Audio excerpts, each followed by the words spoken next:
Hey, welcome back, everybody. Great to see you all again tonight. This is our last session, so our session 6 in our Building Capability Leadership series. I appreciate your support for the series. There's lots of familiar faces there, and I hope everybody's getting a little bit of value out of each session that we do, and that'll compound into big changes for everybody. Getting a little bit of a tail in terms of people watching the videos and stuff like that too. So hopefully that's going to also create some value for people as well. Tonight's our last session, and we are talking about communication particularly. So communication is one of my pet favorite subjects, something that there's usually an upside for everybody to do more on the communication front. We're very capable communicators, but we don't often do an awesome job at communication. And I've got some examples of that, and we'll discuss some of your examples on the way through today on that front.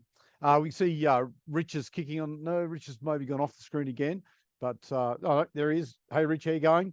Welcome along, mate. Say hi to Richard, everybody. This is our guest speaker tonight, and he's coming to us from Sydney, I think, tonight. Are you, Rich? Yes, mate. I'm in the QT Hotel. Surprise, surprise for anybody that does know me. So I'm always here. Should get rates by now, but yeah, it's a good little view out to Darling Harbour. Probably a little bit warmer than being at home too. If I was at home, I'd be in my office, which is in the garage at home, so that would be chilly. I can relate to that. That's about where my space is, but I do have a heater here now, which is an improvement on the last couple of years. So excellent. Thank you very much for jumping in, and we'll dive into our material and see how we go. So we're going to catch up on a little bit of homework. I set you a couple of little tasks to do last week, so we'll see how people went or what they thought about that one as well. And tonight we're talking about communication, and particularly how that builds trust for us. And for leaders, communication becomes the kind of the glue that connects everything together and lets us get connected to people, build relationships, help work towards our goals, and get all those things done. And so communicating with intent is part of that. And as you can see, Rich is there hanging on. We also moved on that slide from to new mindset, new changes, and getting things done, and moved away from the same old thinking, the same old results, which is important for us to think about how we move on in that space as well. Now, I'll just get a show of hands, or someone can jump in if they like, if they had a conversation with somebody special without their mobile phone last week, sometime in the last 5 or 6 days or so, or was everyone actively waving their phones around whilst they were having deep and meaningful conversations with significant other people? Everyone's smiling, so it must have been funny to try that, or maybe Been never tried it. consciously trying, really trying just to put the phone away. It's a real, you have to really think about it, or I have to really think about it, which is a bit sad.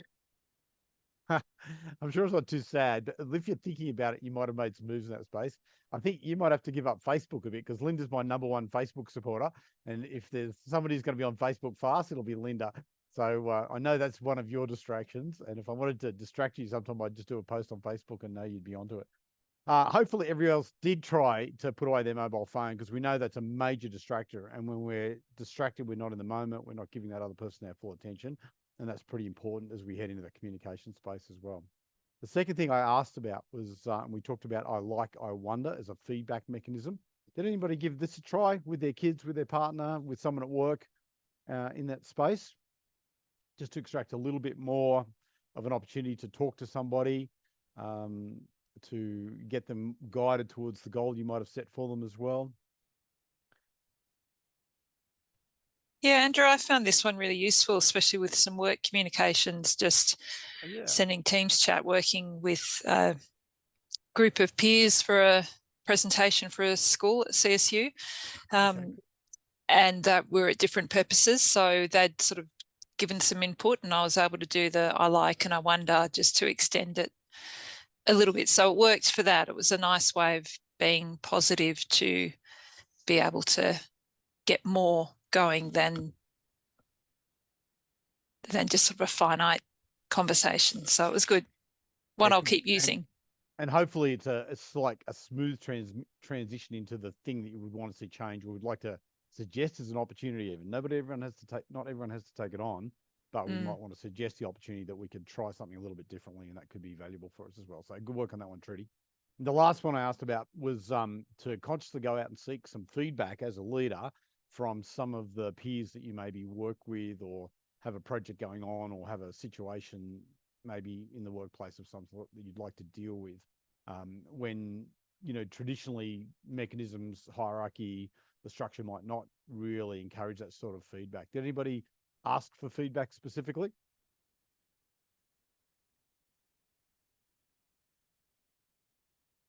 Just asking my wife if she thought that I did a good job with the washing count, or no? I think it's a good starting point, Rich. Thank you very much for that.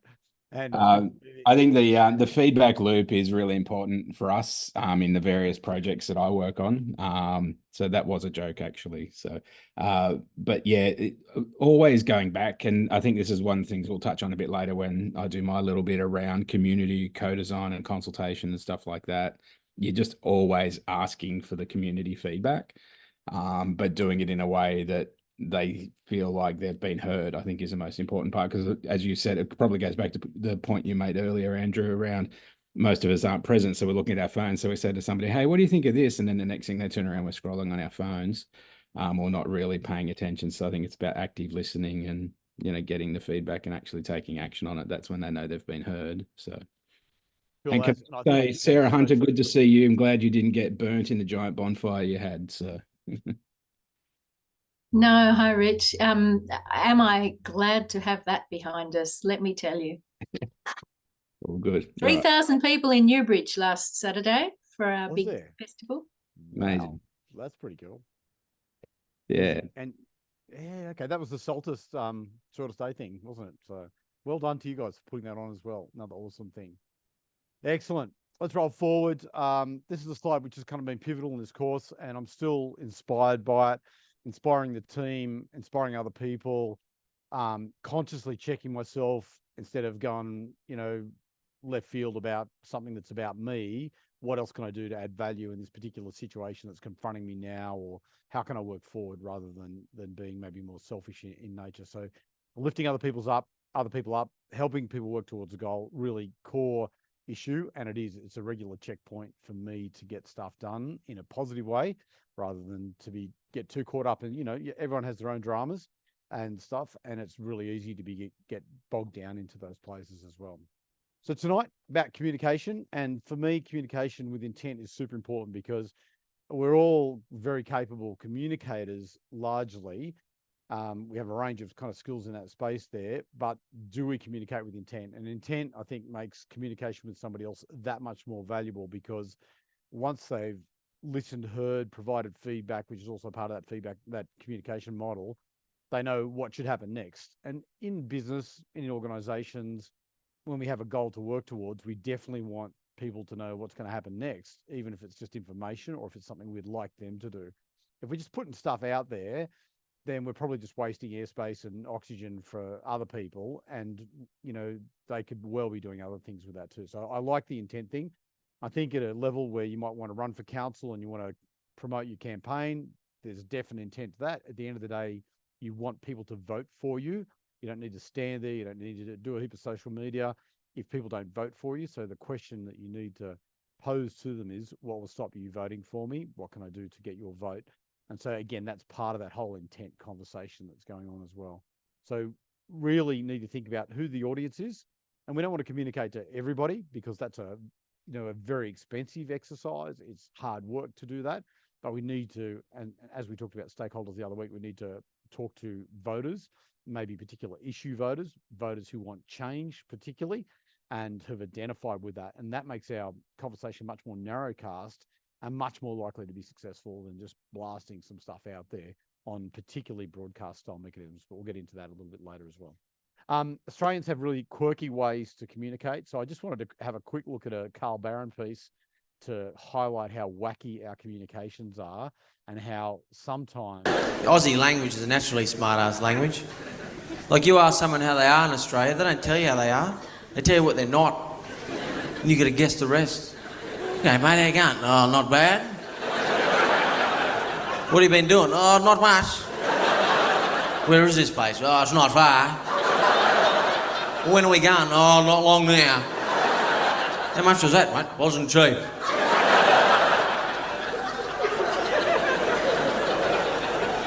This old bloke who lives next door to me, he only ever tells me part of a story. Saw him the other day, go, "How you going, Johnny?" He goes, "Not feeling too bloody good, mate, I'll tell you that much." There you go. So it's pretty classic, a bit of Australiana probably there, but it's so true that we don't really complete our communications very well. We estimate or assume that people will be able to interpret that, but not everybody can. In our diverse societies, not everybody can.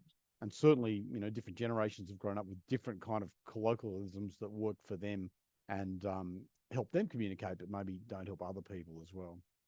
The trust thing's big for me. If you don't have trust, you've really got nothing much to work with other people. And building trust is not an instantaneous, can I shoot from the hip sort of process. We need to work on it. It happens usually in very small interactions. And I think the bottom line is, if you haven't communicated to someone in any way, and that can be used in body language as well, then they're unlikely to want to trust you at all. So the more we can do to build trust, and usually that will involve more and more communication, words, body language, a range of things to set the scene for what trust looks like, then we can it facilitates so much more when we have trust. We can communicate more, we can solve problems more, we can, there's a bunch of world events which would do with a whole lot more trust, and we could get a lot more stuff happening.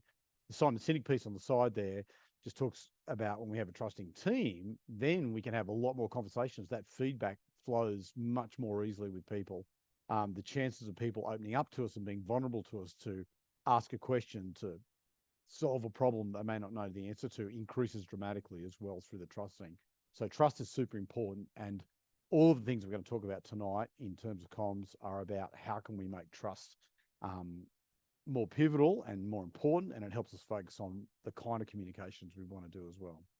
Some of the outcomes for leaders, particularly because leaders want to take people on that journey, we want to lift people up. We've got trust at the top there. Relationships, we can help tap into people's motivation. We might be coaching them towards a particular set of action as well. Reassurance during times of change, particularly. And that can be, on a global, national, workplace, friendship basis as well. I like there's two things from Google High Performance Teams research that they did, which is about meaning and impact. And if we can't communicate why people do things they do or need to do the things they do for our organization or our business, for our community, then we're going to really struggle to get some stuff done as well. One of the things which I think is super important, and we'll talk a little bit about Richard Branson later, is communicating our vision. And if you want to run for council, it's highly likely that you'll need a vision for the community, which people will want to buy into. And once you communicate that vision, you can gather your kind of tribe or your crew around you a little bit to grab that momentum you need to go. And visions need to be kind of compelling and accessible and, I guess, interesting to people to do that. And again, your communication skills are going to have a massive impact on how that one works out as well. So they're all things that really play into the leader's mindset when we get some stuff done. We're just going to have a little walk into some space about how you as an individual might communicate and how you might think about communication on a more technical level. And certainly this is how organizations do think about communication. So I've sort of captured those in the same space here, and I've got some examples which will help us get through that hopefully fairly quickly. So all organizations do have a place they want to be. They have a vision for your town, your city. Orange 360 has a vision for tourism in the Central West as well. And that's really important drivers, and that ability to communicate that mission and vision stuff is super important, because what that does, it attracts people who are like-minded, like I said, the crew or the tribes it might be as well, but it also helps to repel people that are less likely to like those kind of things. And so you can use your vision, mission, values, purpose kind of space to discourage dysfunctional behaviors as well. And I think that's important, and probably even, in the council chamber space, that could be very important for us as well.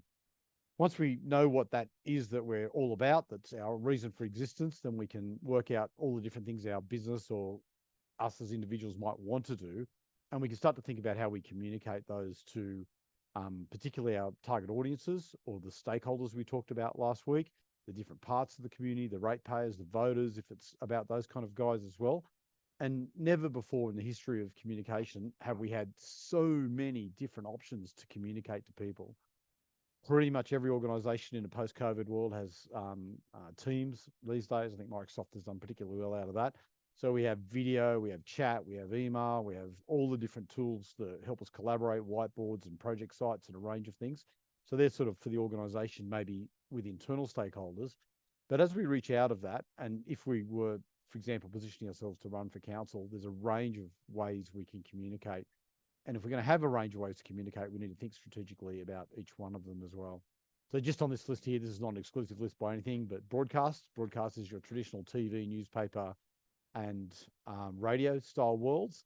I think they're massively overrated these days. They still talk up a big game around television, particularly. I know people in Bathurst are worried about whether they'll get in the newspaper or not. I haven't seen circulation figures for the Advocate, but I suspect, you know, if it's much above 1,000, I know actually Rich might be able to shine a light on that one later. But you know, they're very less significant tools these days than it would be. Reaching out to people directly is very powerful via email, by other mechanisms where we know their handles, their email addresses, all of those kind of things. People like personalized stuff. And so we think about personalization a lot these days. We have the web in all the different forms it might go. We might be doing e-commerce. We've probably got a website. And then we have things like out of home, billboards, chalk art, pop-ups, anything like that, which can also be a mechanism for how we communicate to different things. This particular example here is based heavily around the use of social, and I've got some stats on why social has become such a big part of our lives these days. People go, oh yeah, it's sort of out there a bit. Social is massive. Social is very, very big for most generations these days. And so we get a lot of material from that. In this particular example here, we've got options of Twitter. That's the old logo, obviously there, which is X these days. Pinterest, Instagram, WhatsApp is quite big for different people. Facebook, we've got TikTok, it's not on this list here. Snapchat, there's many, many, many social channels. And one of the stats is likely most people in this group here have approximately 7.8 different social media apps on their phone. Now, I'm guessing some people have a few more than that, and a few people would have a few less, but we switch and change between social media apps these days, which is one of the other realities of that particular space to think about. Questions we want to ask about that is what works for us? What's the strategy behind it? Why does it work for us? And what's going on with that? And then particularly, we're really interested in what's wasted. So where are we wasting our energy, our money, our voice, our prep time, all the different things that might come into that as well. And these days we think about content, timing, how it's being used, is being shared, particularly, which is the viral thing, and the audience that it's going to and is likely to be affected by that. And so for any organization, they do not want to talk to everybody, but they do want to talk to certain clearly defined, identified audiences. And that's part of the focus for my stuff tonight. Excuse me. Another thing that you may not be all aware of, which is an interesting lens to think about also how we communicate, is the paid, earned and owned thing, which has been around for quite a while now. And it helps us get a handle on what some of our options are. And let's say you were thinking about running for council in this session, or running again, as it might be for different people also, then if you've got limited money, which you more than likely do have, then you're going to be very interested in the properties that you own. And that could be your Instagram handle, for example, or your Facebook handle, as it would be, plus other things that you can control. So the car that you drive might be a signage opportunity, which it is for Paul Toole, and any other touch points that you can control for the people that you want to talk to, that they can get in touch with. That's all owned stuff. Owned stuff is very powerful. Owned is very useful to us. And largely, apart from the prep time and management of it, it's largely accessible. I'm not going to say it's free, because it's not free. It takes a lot of work to do that, make those things work out, but it's accessible for us to do. Going down the bottom there, earned stuff. Earned is where we get publicity, for example, where we get things that get shared by other people, where we get likes, where people share it with their friends, etc. particularly. That's earned. So it's something we created. Often we'd call that maybe consumer-generated content is one part of that. It might be videos that we create, etc. And somebody shares it and they share it again. And if it gets shared a lot, it becomes a viral thing. Viral's interesting. You know, people get very excited about viral stuff, but the minute it reaches beyond your target audience, it probably loses some value. And especially if it has some kind of negative aspect associated with it, which could maybe erode the actual meaning or your vision, mission stuff as well. Up the top again is with the paid stuff. People and organizations like paid because we have full control over it. We can say what we want when we want to, and that's really powerful. So if you want to go out, you take an ad, you can take a full page ad in the Western Advocate if you feel like it in the lead up to the election in Bathurst Regional LGA. And you literally can say pretty much whatever you'd like in that space too. And you can reach that 150 people who do read that paper.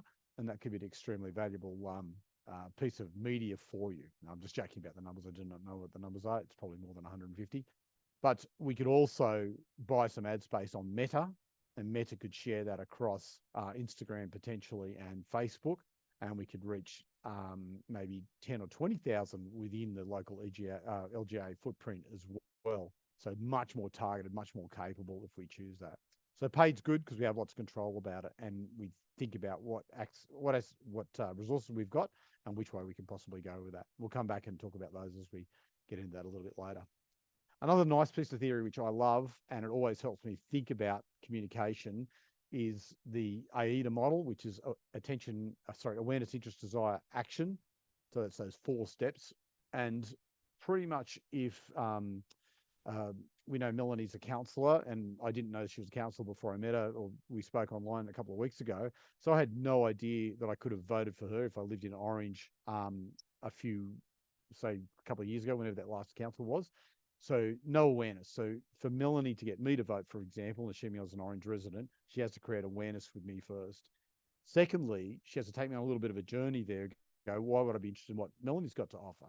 And we go, okay, she's got a fresh new agenda. She likes accountability and transparency. Oh, transparency, that's one of my values. I like that as well. Actually, she's got a good chance of getting elected here. And if I get behind her, then maybe she can get elected. So that helps build the desire. And then ultimately the action in that case is the vote on the day for Melanie as a councillor in that Orange seat to make that happen. And that's really cool. And for Melanie, are you going to run again the next election, Melanie, or this September?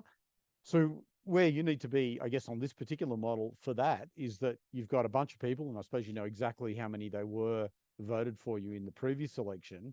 They're already in that space where they have done that and they've voted, they've taken action.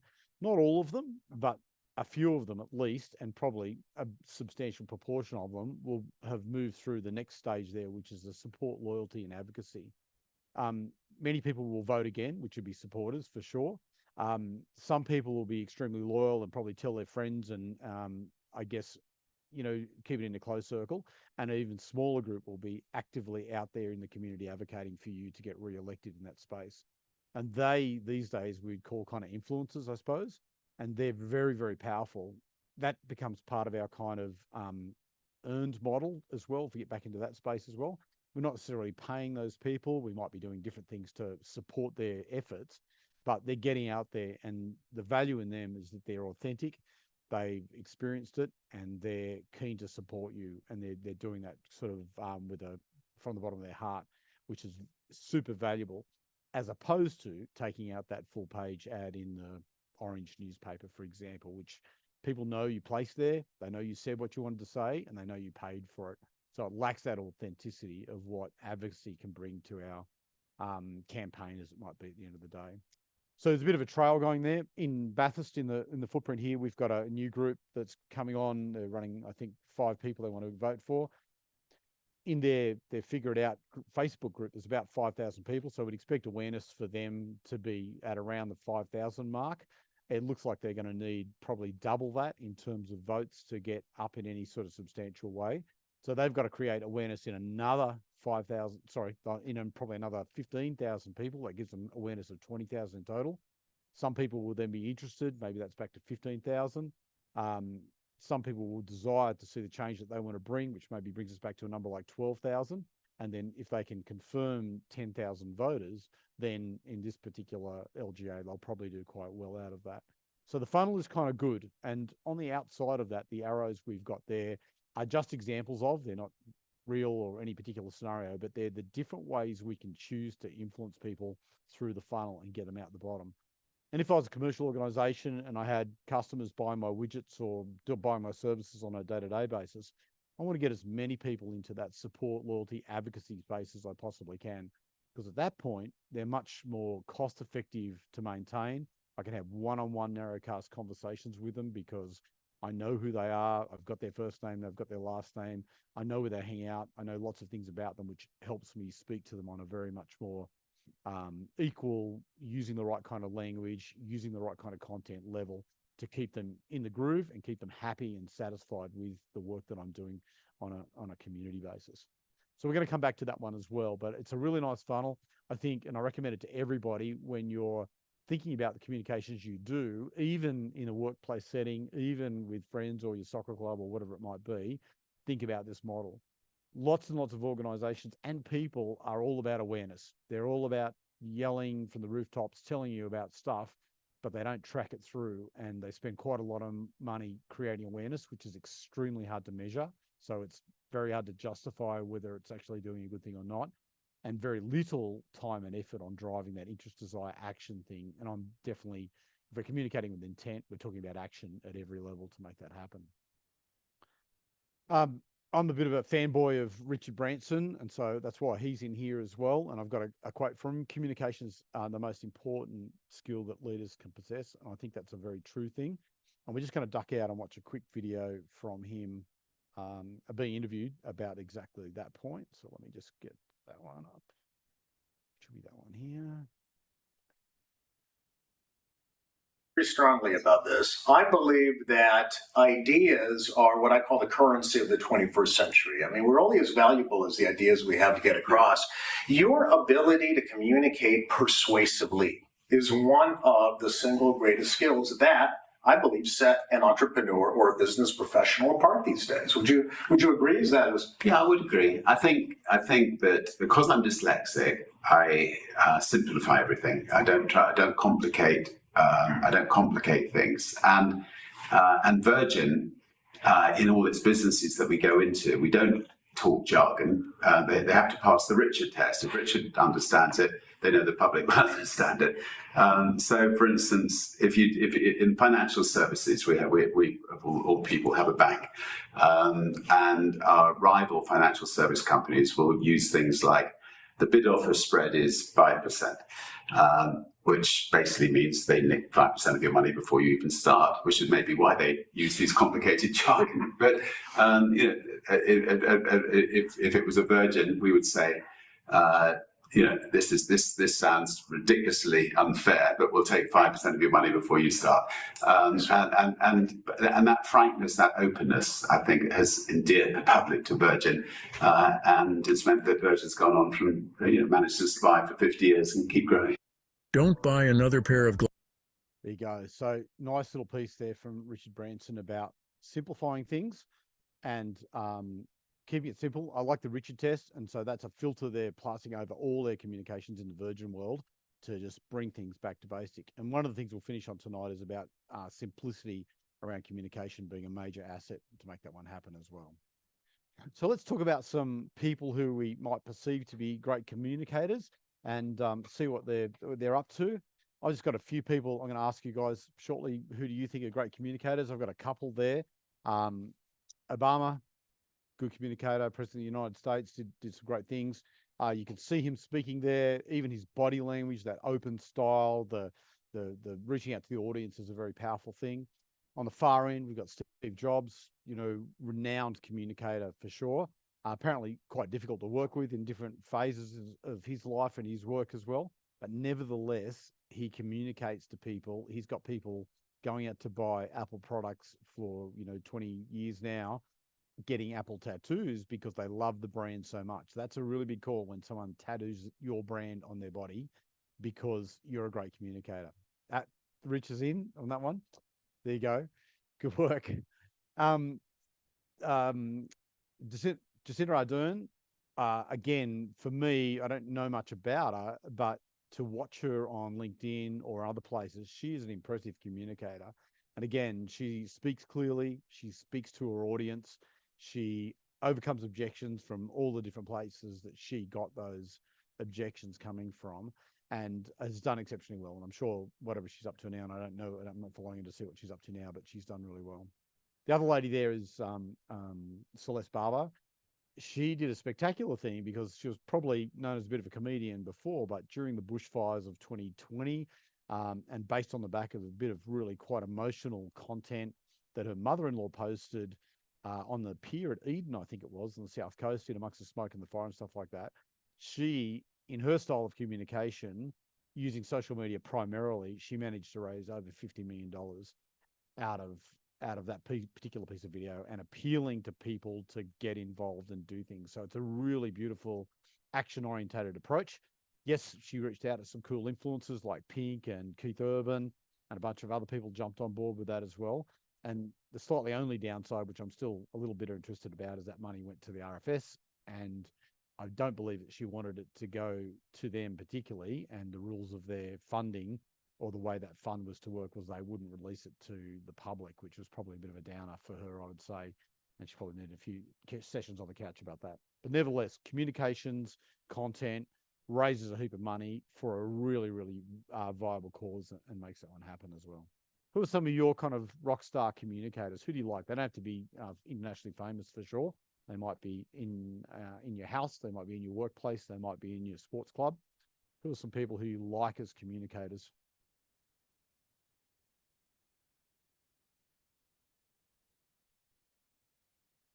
I'll kick us off there, Andrew. I'm a big fan of Robin Sharma's work.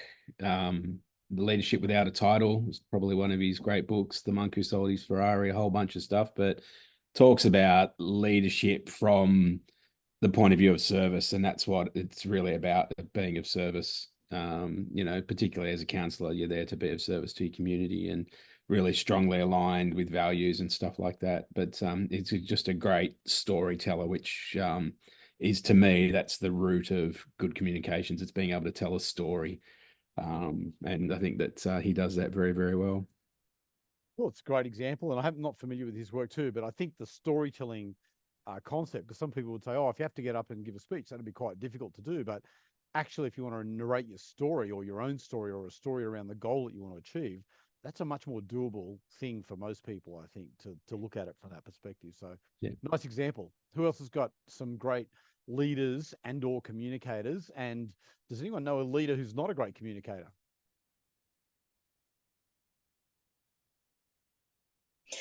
I think we can all think of Trump as being a very bad communicator. Can barely string a sensible sentence together.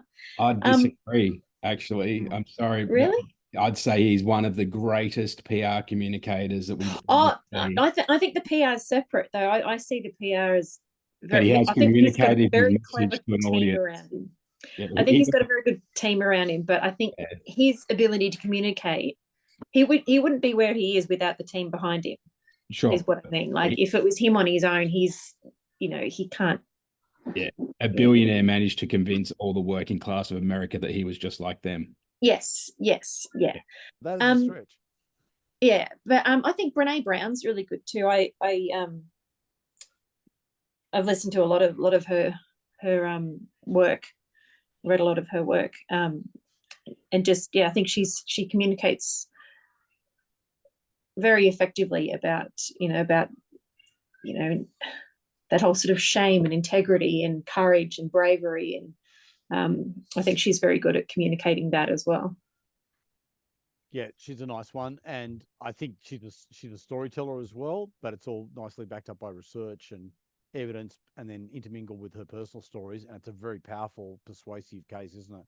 So I would sort of defy anyone not to have been engaged in her stuff if they've listened to it particularly. So that's a good example as well. Any other leaders or communicators that you like in your workplace close to home would be great as well? Without naming names, I think a lot of leaders think that content is the key to the value of communication, and it's really secondary. It's more about how you make people feel, and I mean the whole look and feel and behavior, as you said before, body language is very much part of it, but I do think people feel that the content is everything, and in fact it's almost negligible in terms of the value of communication, effective communication. Yeah, true enough. I think that's really true as well. So yeah, lots of interesting points there. Personally, I would defy nearly anybody to find someone who's a really good leader who's not a great communicator. I think that those two things go hand in hand. And to the extent that we have leaders in the world, or maybe managers or people running countries and stuff, that don't communicate very well with their audiences, is a fascinating thing that's actually still true for them as well. The next slide here is more of a question for you. Tell me about some of the great or less great communications experiences you've had, somewhere where things have gone swimmingly well, either for you or in maybe a meeting you've been involved with, or whether you've received, and I've got an example of a pretty poor email I received today, so it was good bit of fodder for tonight as well. Yeah, just something to set the scene about what's an awesome experience and what's a poor experience. I do like Richard's point about Trump being able to communicate and, you know, get America's kind of middle and working class to think that he's one of their team. It's a fascinating thing. Did he have a community stuff I saw floating around Twitter that someone was sharing going, well, if you didn't think it was over now, it's got to be over after this particular piece of speech. But I think Fox actually cut away from him during his speech. So that's probably a bit of an interesting thing. I just will clarify that I'm not a fan of Trump at all. I just think of an example of, and anybody that knows me well would know that. But yeah, I just thought I should clarify that I'm not going to get out my make Lithgow great hat again or something. So I think one of the ongoing battles for me, Andrew, is the having to take public feedback via social media on behalf of an organization. I was going to use this example in my little speech, but I'll talk about it now. At our bonfire that we had at our June long weekend markets, we burnt 6 pianos. Now, these pianos were decommissioned. There was nothing left in them that was usable, that we couldn't get out. They were delaminating timber veneer carcasses, basically. And we wanted the steel harps out from inside them to create a new artwork that we've got a metal sculptor already engaged to make, who's a sculptor of note and will become an incredible artwork. We burnt those, and we've had a whole bunch of people who didn't attend the event essentially tell us that we might as well burn books at the next event, and that's this and that. And then I went back with a very articulate response to this guy this is June long weekend, so it was weeks ago. This guy came on and ranted about it on Monday. I went back with an articulate response around how, you know, the Foundations has become a centre for arts and culture. We created a great community event. We had 3,500 people there. It was amazing. These pianos, whose story was over, will now be told again in another 100 years because of these artworks. And he didn't want to hear it, and basically, you know, told me I might as well burn books at the next one and that. And I said, well, you're welcome to join us at the next one where we will be burning a book. It's called Facebook. And then I blocked him. And so I think that's probably the communication's going bad these days. I have to deal with it constantly on social media, and it's very hard to take the high road when really all I want to do is, you know, block people. But when you're working on behalf of an organization, and this is why things like councils and that have social media policies and things like that. So because you've got to express the views of the organization, where sometimes you go, what an idiot, like you just want to burn their house down, but you know, you can't do that apparently. So but Rich, your responses would have been for the benefit of the people reading, not the protagonist, because he was never going to back down. No, and I do know the other people reading would have gone, well, you know, I can see who's the idiot here.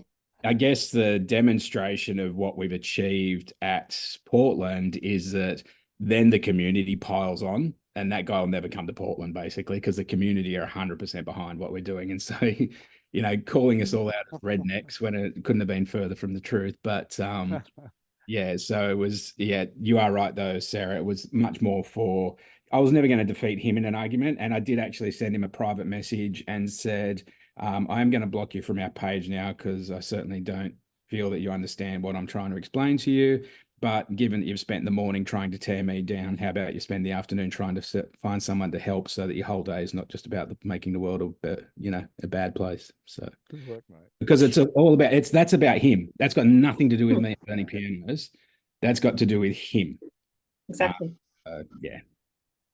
Yeah. It's interesting hearing you say that, Rich, because being on council, I also have to contend with some social media things that are said. Yeah. And it comes down to that.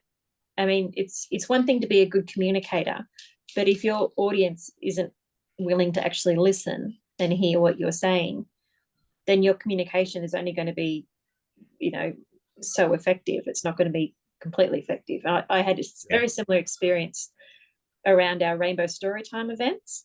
Okay. Yep. I did see it.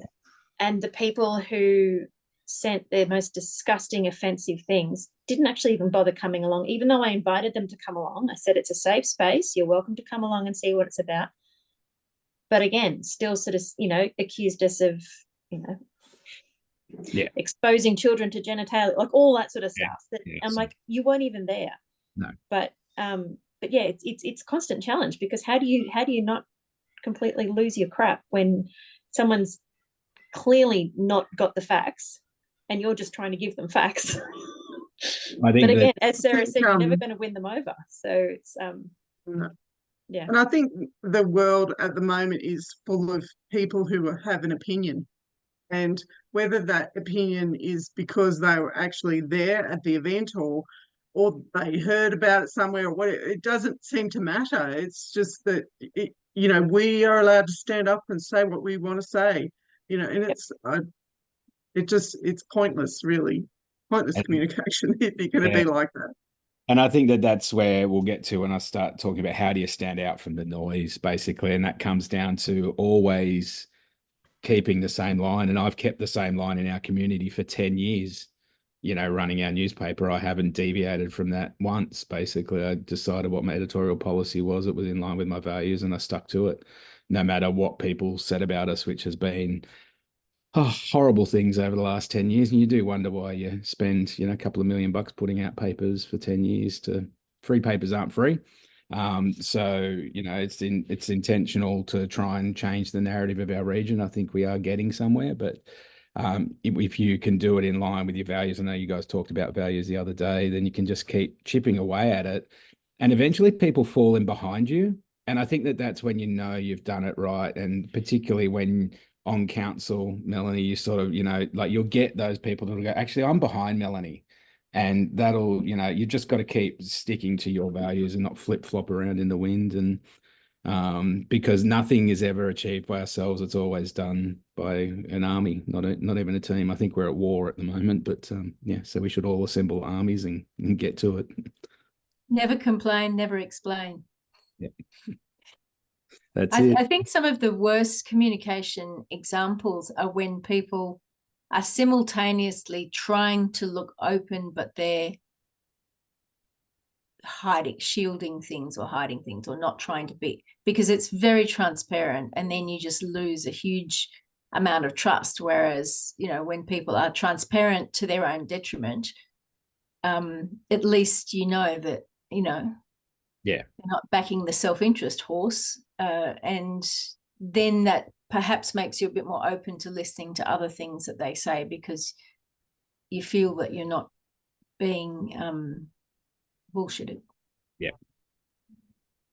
And certainly if people don't want to listen to you, or they've decided that you're out, they make a judgment about that. You know, it's really pushing it uphill with a pointy stick to try and convince them about those sort of things as well. And that's the downside to the people who are attacking us online. It's such a free and open platform that they can do the keyboard warrior thing very quickly and easily, yet they have no skin in the game. They don't have much of a stamina either. And the only thing I can say about that, but it's very hard to flick off because they're personal attacks, is that they're probably not your target market.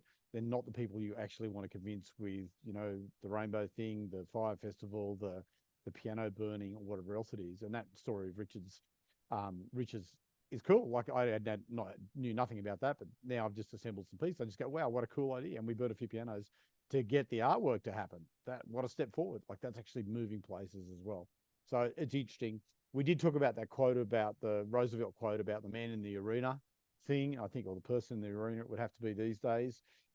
Some people are in there in the dirt with the sweat, knowing what's going on, and they're definitely probably worthwhile critics to know and to deal with and justify. But the people in the peanut gallery, so to speak, don't deserve your attention or your energy or your vulnerability at that matter.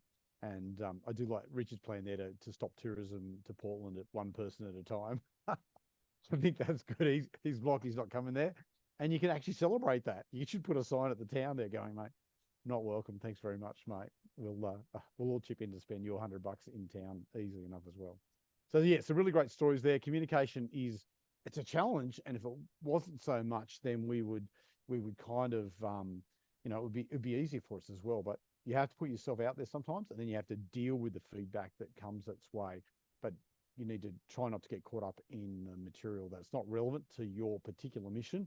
And when we talked about stakeholder management the other week, likewise, I would say that guy, maybe, piano frame lovers who never want to see them destroyed, stakeholder group, then we put them in a box. Their mission is to avoid pianos being destroyed.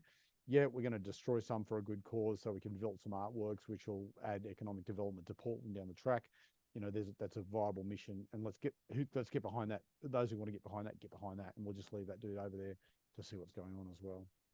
So I like the Simon Sinek quote here again, is that communication is not about saying what we think, and he's saying what he's think, but ensure that other people hear what we mean. And I think Rich's response is about that, about giving the meaning at the next level.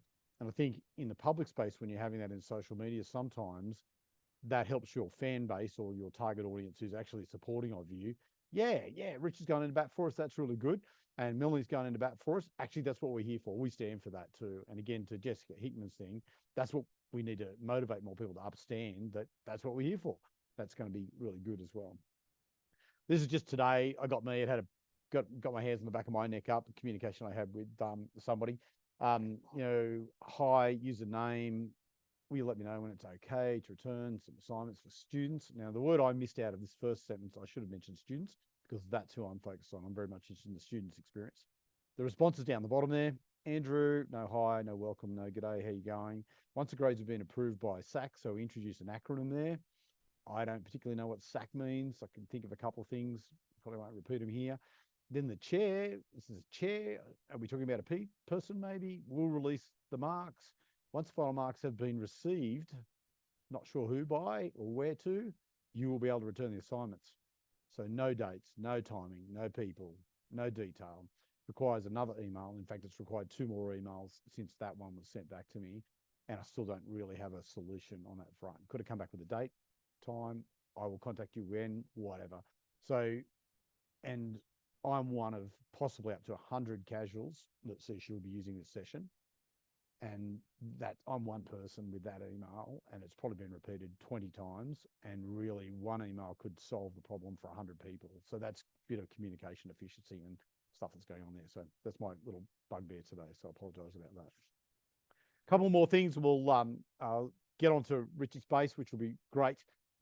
This is a really important thing, which we touched on just before, is about how much are your words worth? And the Moravian principle talks about your words are worth very little at the end of the day. There's a whole bunch more going on in communication than just what you say.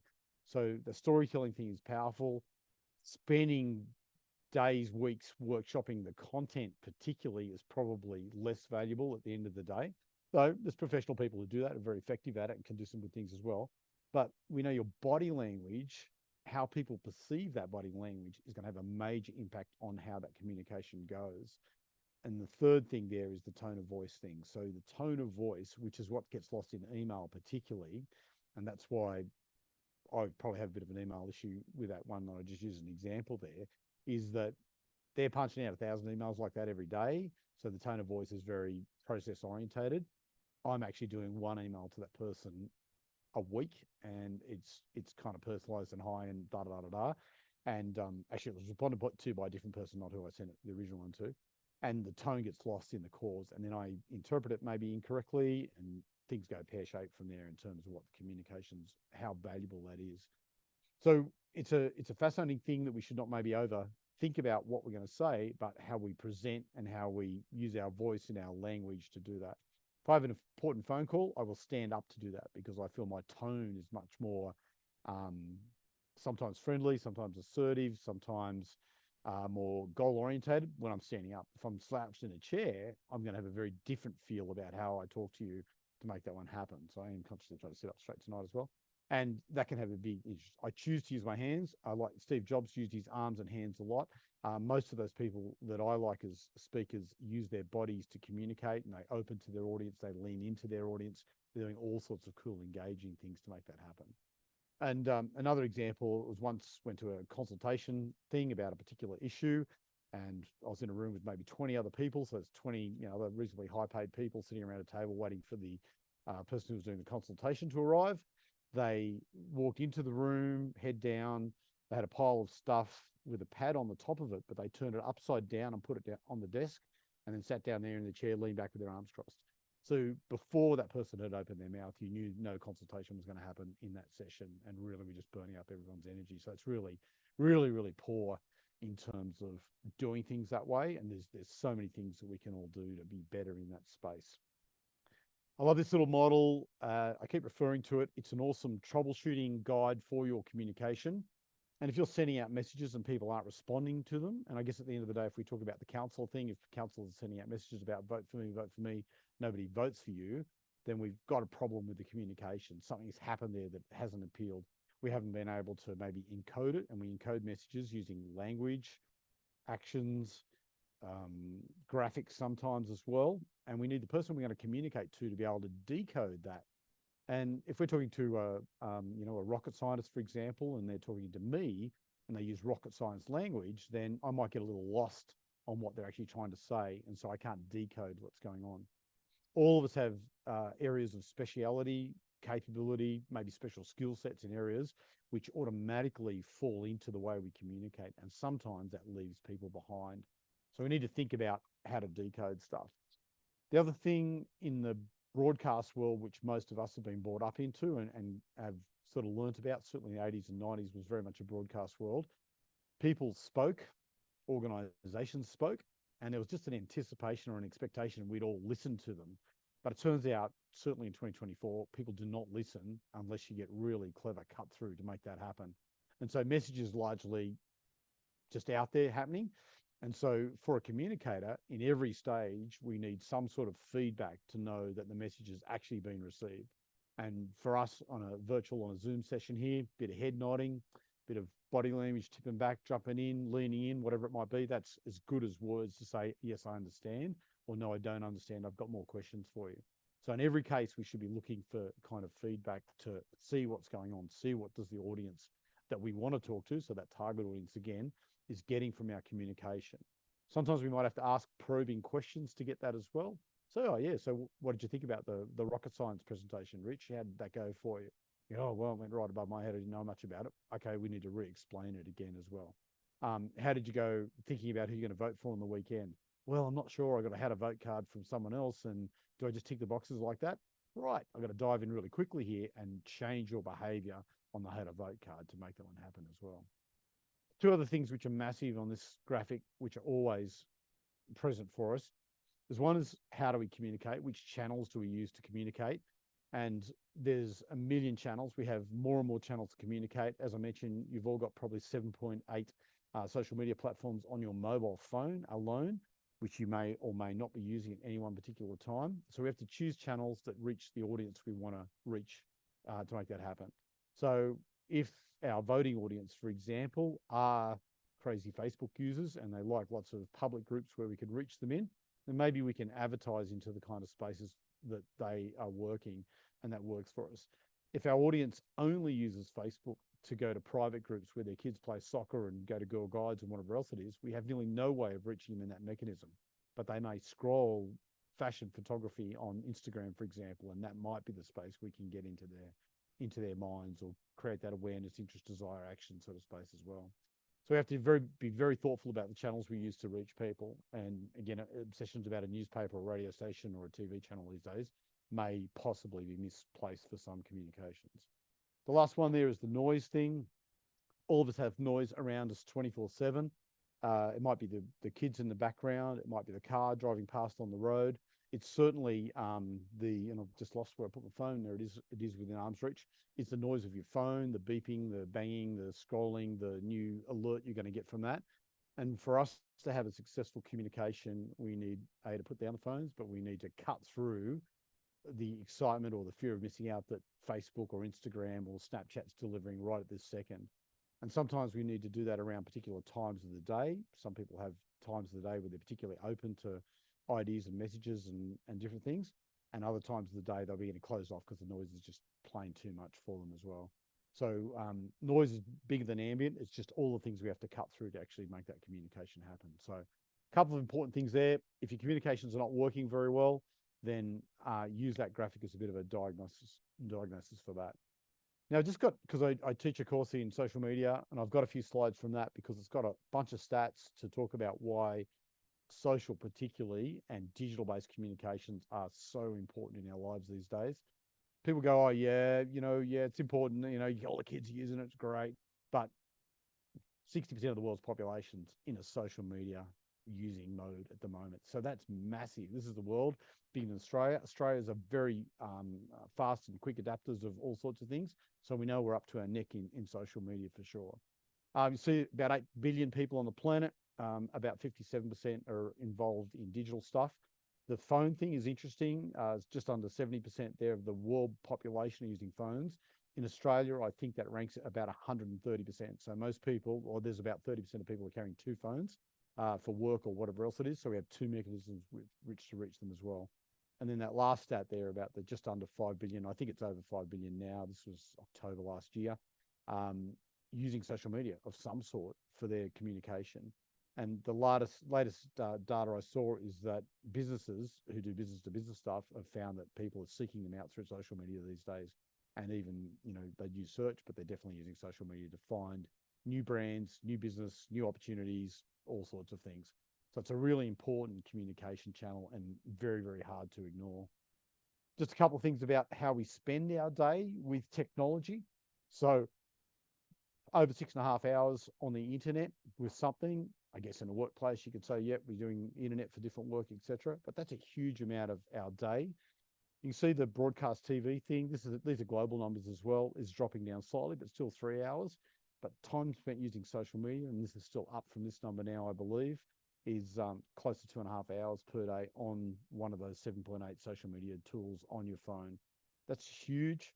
That's time you're not reading the newspaper. It's time you're not watching, free-to-air TV probably as well. And there's a range of things going on.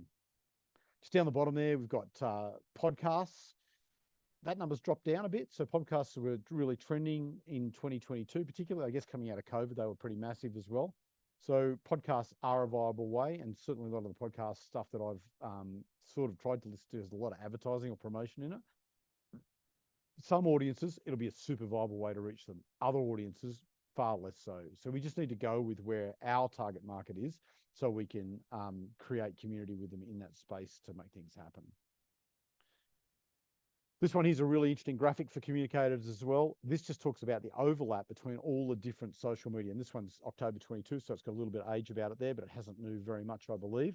That what different platforms are you likely to communicate on as well?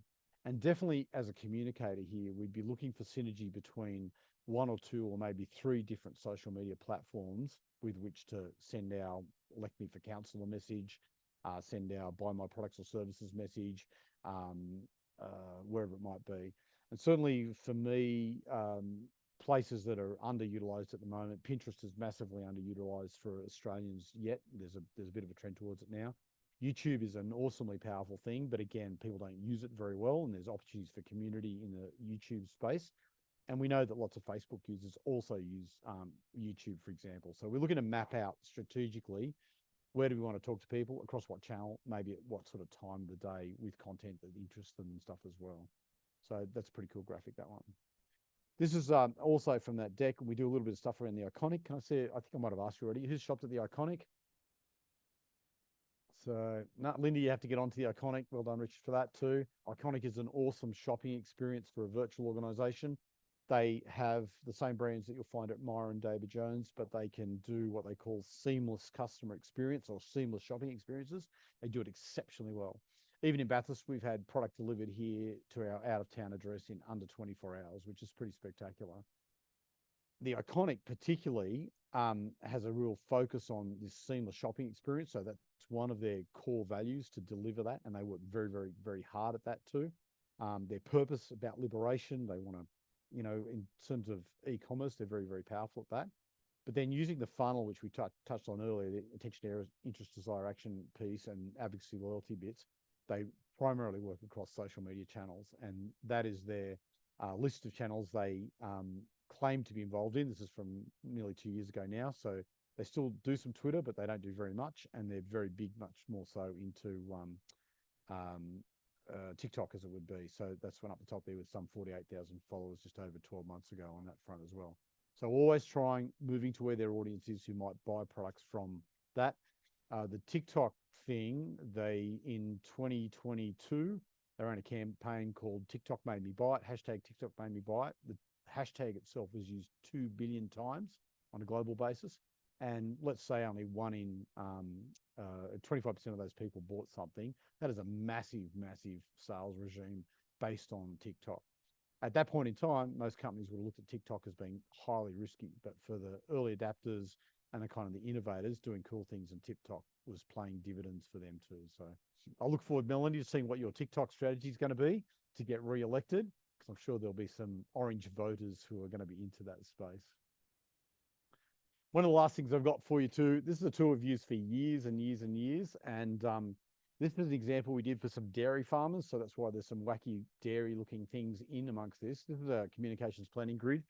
In every case where you're going to do some kind of communication, which would be the action tool column, whatever that's going to be, what we want to do there. And anything can be a communication from a meeting to an app we might be using. And so the deputy example, that's an app that some dairy farmers are using as well. Field Margin is also another app that they use to communicate. For each one of those tools, we want to have an objective. And let's say it was about getting Melanie re-elected later this year, then she might choose maybe 3 social media channels. She might choose something with the local newspaper and the local radio station, so 105.9 and not the Triple M one. Because her target audience listens to 105.9, and she would have particular goals for each of those particular things. So to create awareness in one case, maybe create interest and desire and drive them to a website after that, to fill in a how to vote card or download a how to vote card to take to the voting day, etc. We have particular targets for each of the tools that we want to use. I'm very big on timing. Timing is really important. We need to cut through people's media day or reach them when they're open to be communicated to.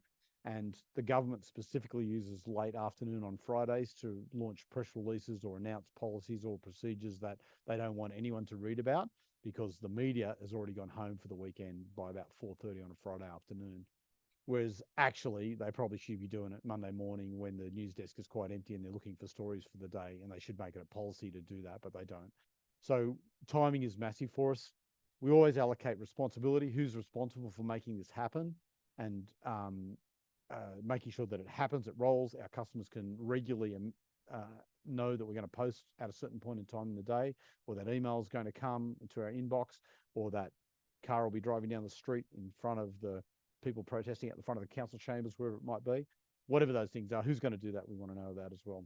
And then detail and integration is an important concept, because sometimes there's synergies to be created across channels, across the different tools we might use to communicate with.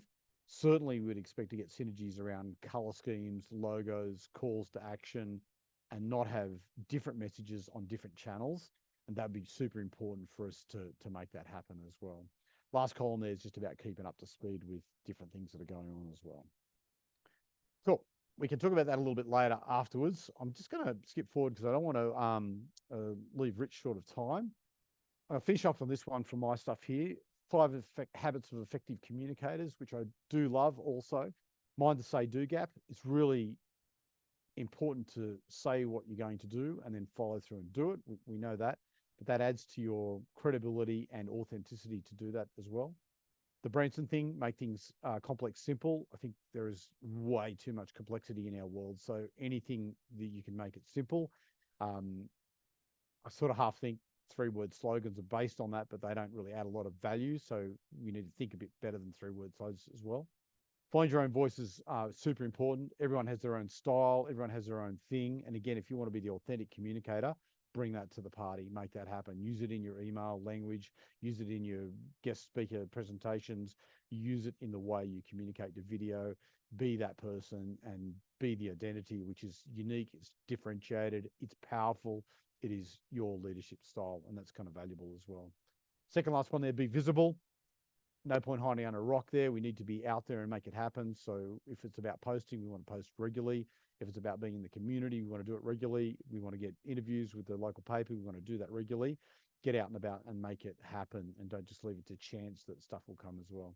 And the last one, we talked about active listening a couple of weeks back ago. Listen with your eyes as well as your ears. So 2 ears, twice as much listening as what you would talk about, and that whole body effect about doing that so we can understand our audience, so we can read between the lines of our aggressive poster maybe and work out what their motivation is and whether we can actually do anything positive about it or not. So there you go. I think that's pretty much all of my points. Oh yeah, last one, paint done, Brene Brown. Last one, Brene Brown to finish up on. This is really cool because of the fact we often just shoot out, and like the email I showed you before, you know, it's a one line, acronyms, unexplained. There's no paint done going on that. So paint done is about making sure that communication has got end-to-end capability with the audience who's meant to understand it. Somebody already knew what that was going on with that stuff. Awesome for them. I didn't, so it's not paint done for me. So looking for ways you can, it's not even as like dotting your I's and crossing your T's, but it's making it complete so that that target that you're talking to can go, yeah, they can nod their head, giving you feedback. Oh, cool, I can do that. Yeah, I can vote that way. I'm looking forward to that. And I'm going to bring my friend along as well and make that happen. That's what paint done can do for us to make that work out.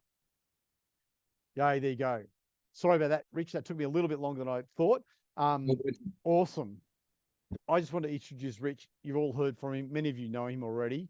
And Rich and I go back actually quite a bizarrely long time, Rich. It was in the 90s sometime. Rich was just a young whippersnapper then. He hadn't grown a beard yet, I don't think. Though actually you may have had a beard then, I don't know.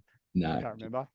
We did some cool things around electronic digital catalogs back before anyone else was doing them. We did a really cool thing about a motorcycle project, which you could go to the website in around 99, 2000 and change the color of the motorbike you were going to buy. You know, people are still struggling with that today, but Rich was behind making that happen for the businesses I work for. And then since then, we've touched base a few times. We haven't physically been in the same presence for a while, Rich, but I watched your story. I read The Uncommon. I watched the 100, you know, and caught up on the 100 Suns thing as well.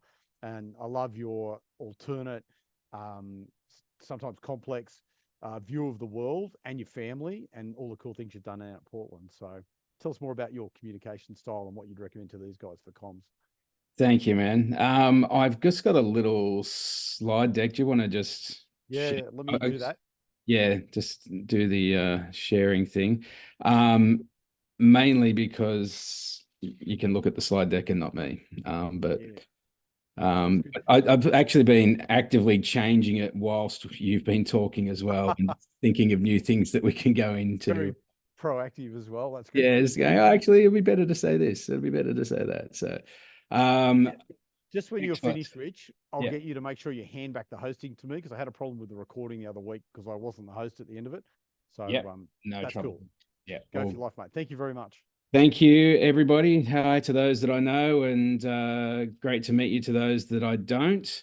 I always like to start these sorts of things with explaining exactly why Andrew got me to talk, and it's not just because I've known him since I was, he said, a young whippersnapper. I feel very much not that these days, but I didn't have a beard, mate. But I'm putting it on you that I looked much cooler with a beard. So you should have told me when I was young and impressionable, hey, Rich, you should grow a beard.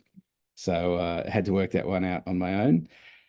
So we're going to talk about communicating with intention. But before we start on that, I just want to give you a bit of sort of a context of who I am in the world and what I do so you can understand why I'm talking about the things that I'm talking about, basically. So I've been involved. So I met Andrew in the sort of mid to late 90s at a company that I was working for. Then I went out and started my own web design agency in 2000. I had a book published in 2009, which was prior to social media. So I've actually just got the rights back to the Click Here book from the publishers, and looking at it, there was a grand total of 9 pages about Facebook and MySpace, saying it'll be interesting to see where this goes. If I rewrote that these days, it would all be about social media, obviously. 2012, we moved to regional New South Wales. In 2014, I started a free newspaper because I had time on my hands and the Lithgow Mercury pissed me off. So that was my, reaction to somebody saying no to me, was to go and start a whole business 10 years ago that we've still run quite effectively today. In 2018, I took on the role of the Chief Reactivation Officer at the foundations in Portland. So that's the role of turning the old Portland Cement Works, which is a 160-year legacy, but was boarded up for the last 40 of those, into a vibrant arts and cultural space. And to anyone that's been out there, I hope you'd agree that we're doing pretty well in the 5 years that we've had to do it, because it's certainly been challenging with COVID thrown in there a few times and stuff like that. But we actually have just had Iron Fest out there, which is a big Lithgow festival that we've now moved to Portland. We had 17,000 people through the site from all over the country just a few weeks ago, although it feels like last year, but it was only the end of April. So we took over the Bathurst City Life in 2019. We got through COVID as a free newspaper. As I said, free newspapers aren't free. You'd be surprised at the cost of how much it costs to put out a free newspaper each week. Our model is entirely supported via advertising things. So it's we will very happily put our ad into our paper, which does reach more than 150 people in Bathurst. About 5,000 papers go out in Bathurst. So, but in 2021, so after 2019, which is when I wrote, I had the incident that sort of led to the writing of the Uncommon motorcycle accident. And so I then went through and realized that the next phase of my life, I really wanted to be about being of service. And so I joined the board of Regional New South Wales and sort of really tried to find ways that I could get into the community and ensure that I'm using the platforms that I've created to the benefit of the narrative of our regions, basically. So we amalgamated the Bathurst and the Lithgow publications together because I feel the Central West has a shared future. I don't think we should be, drawing lines in the sand over what LGAs we are. I think we all need to be on the same page about what the future is going forward. And that's turned out quite well for us. And then we've had this blurry whirlwind of growth through 23, 24, but still all operating from the core value of leaving the world better than I found it. So what that actually means is my day-to-day basically is that I'm the founder and editor of the Central West Media Group. I'm the reactivation manager for the foundations. We founded a not-for-profit called Steamworks, which is a science, technology, engineering, art and math project in Portland, trying to bring together, the new learning that the kids of our region need to do. We're in a generational change, so we need to be elevating our kids to see that there's a bigger, wider world out there than coal mining and other things. Member for Regional Development Australia and various local boards, and then I do quite a bit of speaking and stuff like this as well. So I do a whole lot of stuff. Most of that is because I can't sit still. Sarah knows that quite well, I think, from times that we've spent together.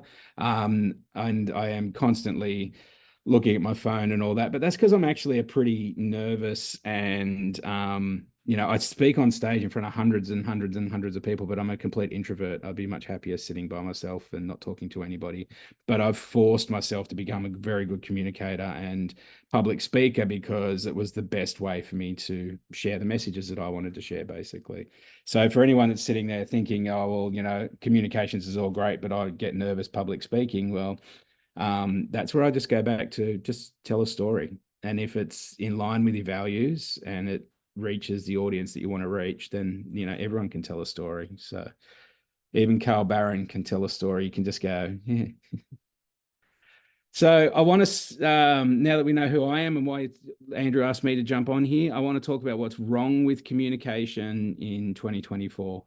Now, it's become increasingly broadcast, and I don't mean that it's, the broadcast channels, so TV and all that. What has happened is even social media, which was not a broadcast channel, has become broadcast. So a lot of people are putting things out and pushing things out and not using social media for what it was originally there for. So trusted sources of media, I'd say trusted in inverted commas because, can you really trust sources of media these days? There's been a massive distrust of government and corporations and all that sort of thing over the last little bit because everybody now has a voice, much like what you were saying earlier, Lyndall. Like everybody has an opinion now. And we've lost the ability to debate. We now think it's either right or wrong, and what I think is clearly right, so you must be wrong. And so what happens is that people start pages like Lithgow 2790 or the Bathurst whatever group or whatever, and they grow their audiences to a size where they can now say whatever they want to say, and people don't actually click through and find out any more information about it. We've lost the ability to critically think. Which is, again, one of the reasons I think that Steamworks is so important, because I think science and art actually makes people think very critically. So everyone's now broadcasting their own message. But one thing that we didn't touch on with what Andrew was going through is that you're fighting two battles here. It's not just the amount of messaging it's there, it's also the algorithm. So just because you might have the best, most amazing message that you know could craft, and the design's just right and the narrative's perfect and it's a beautiful, maybe it's a video or something, and you put it up and it gets 150 views and you get all depressed, that just means that the algorithm doesn't know who you are. It didn't reward you with views because it doesn't know who you are. Because what happens with communications is people don't think of it as a long game. So I can tell you, it's taken 10 years for me just to get the people of the Lithgow region to say the word transition without choking on it. So it's a long game, basically. And I was saying this, 10 years ago when we first put out the paper, we were talking about new energy and the future of Lithgow and doing all these things. We had to peel back on that a little bit because people were just going, oh, what's this bloody greenie paper? So we had to roll that back a little bit and go forward in a way and build trust around things that they understood. And so I think that the key to it is to understand that the small wins are good wins, and start getting those as soon as you can. So if you start early and develop your narrative and your values, that's the key to it, basically. Like if you're thinking of running in the September election for council, you should already be talking about issues that are important to your region.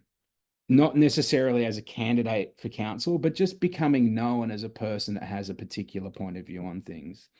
Consistency is the key thing in all forms of communication. It doesn't matter whether it's newspapers, TV, branding, acquisition marketing, conversion marketing, whatever. Consistently, just always being there, always having those touch points, making sure that you are, constantly sharing your views and, entering into healthy debate, being respectful and all of those things. I shared a quote the other day and I was trying to find it, but to paraphrase it, coming into the elections, be careful of people that only talk about what's wrong with their enemy, not what's right with them, and I think that that's what we find in elections. Everybody talks about what's wrong with the other party and what they're doing wrong and all this sort of stuff, where you should just focus on you. And as an entrepreneur, as businesses, that's all we do. I don't care that the Lithgow Mercury was the oldest paper in Australia. I didn't care that they, were paid paper. I just felt that what I was doing was right. And so I just forged ahead and did it. Depending on what day of the week it is, I might tell you that was a mistake or the wisest decision I ever made. But usually on deadline day, it was a mistake. But then the following day, once the paper's out, I'm fine. So, but communications should always be a two-way street. And so finding, that way to have that conversation and to understand what's important. And I think this is one of the things that I'll talk a little bit about. Is there anybody in the chat that's aware of the Lithgow LGA or is from the Lithgow LGA? No? Yes? No? Good. I'm aware. You're aware, but you're not from there. Whew, that's good.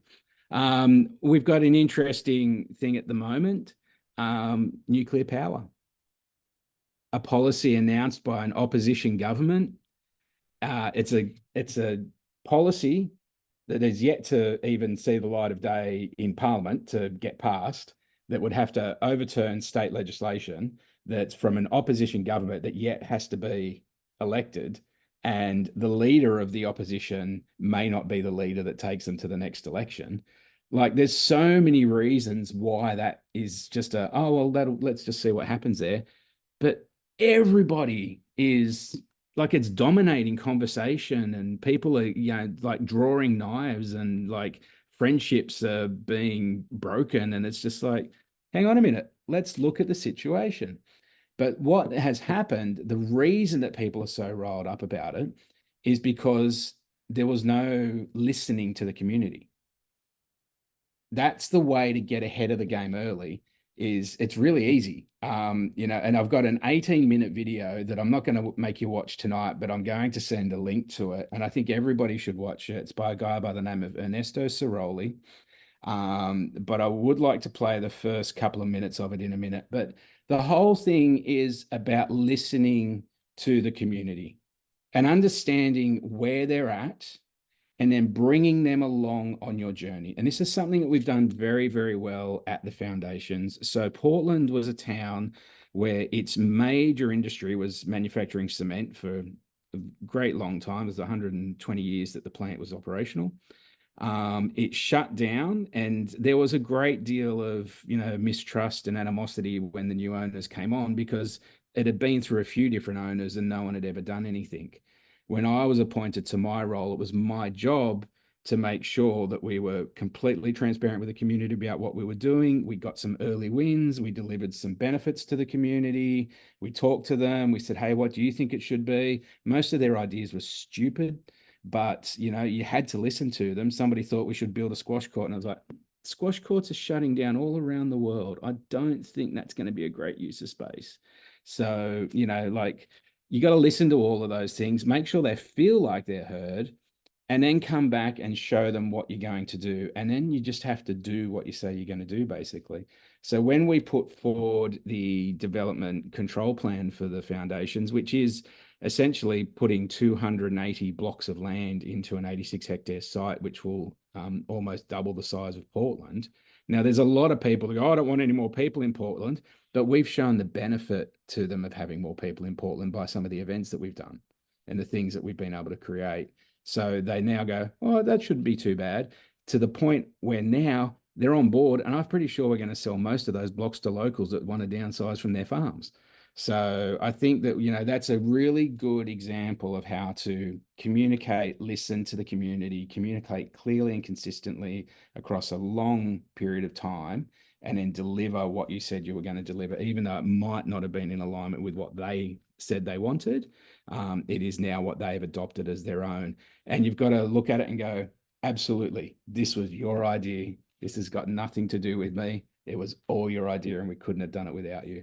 And so that's where I believe that leadership is mostly about service and humility, because at the end of the day, you know, you got to just continue forward. And if you get upset because you had an idea and now somebody else has stolen it, well, you know, that's what all great artists do, isn't it? They steal. So,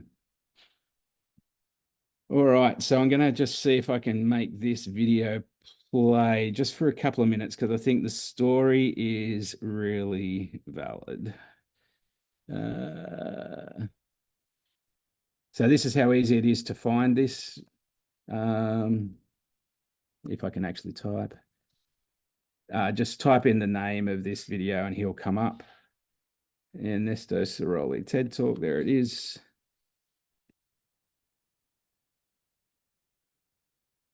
Hopefully, just give me a thumbs up if the audio comes through, because I didn't test this with you, Andrew. So.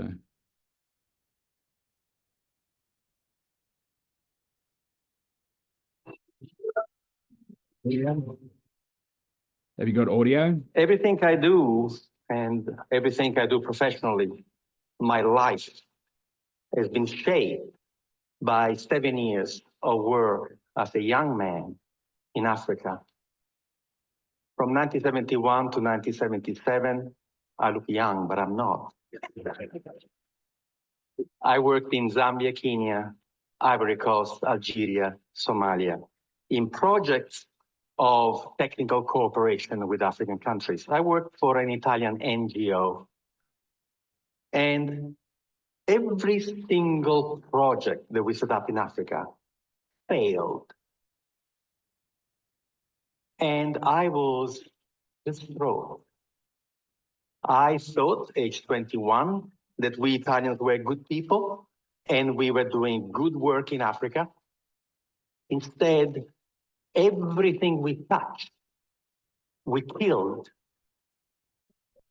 Our first project, the one that has inspired my first book, Ripples from the Zambezi, was a project where we Italians decided to teach Zambian people how to grow food. So we arrived there with Italian seeds in southern Zambia, in this absolutely magnificent valley, going down to the Zambezi River, and we taught the local people how to grow Italian tomatoes and zucchini. And of course, the local people had absolutely no interest in doing that, so we paid them to come and work, and sometimes they would show up. And we were amazed that the local people in such fertile valley would not have any agriculture. And but instead of asking them how come they were not growing anything, we simply said, "Thank God we're here." Just in the nick of time to save the Zambian people from starvation. And of course, everything in Africa grew beautifully, and we had these magnificent tomatoes. In Italy, a tomato will grow to this size, in Zambia to this size. And we could not believe. And we were telling the Zambians, look how easy agriculture is. When the tomatoes were nice and ripe and red, overnight, some 200 hippos came out from the river and they ate everything. And we said to the Zambians, my God, the hippos. And the Zambians said, yes, that's why we have no agriculture here. Why didn't you tell us? You never asked. You get the idea. It's about asking what people want and, you know, consulting with people and identifying, you know, most communities want similar things basically. And we're in an age where councils are now the, you know, the easiest, lowest hanging fruit for people to have a gripe about anything. So from your experience, you know, Melanie, you tried to do a great thing for a particular community, it upset another community. You know, there's been unprecedented weather events and the roads are all crap, and it's the council's fault because somehow they control the weather as well. Although I will say that in Portland, the roads are built of concrete and they're still pretty stable after 160 years. So maybe we're just using the wrong technology for road building. But I think that, you know, it comes down to saying, well, you know, firstly, communicating to be elected and then communicating once you're on council are two separate things, but they can all be done in the same way because you can stick to your values and your thing. You don't want to become the, you know, the councillor that always got something to say. We've got one of those rerunning for council after a long ban in Lithgow, so we'll see how that plays out. But the principles of community communication are to build trust with all levels of stakeholders. And you do that by having conversations that a lot of the times, you know, they're for the benefit of the other person. They're not for your benefit. You don't share them.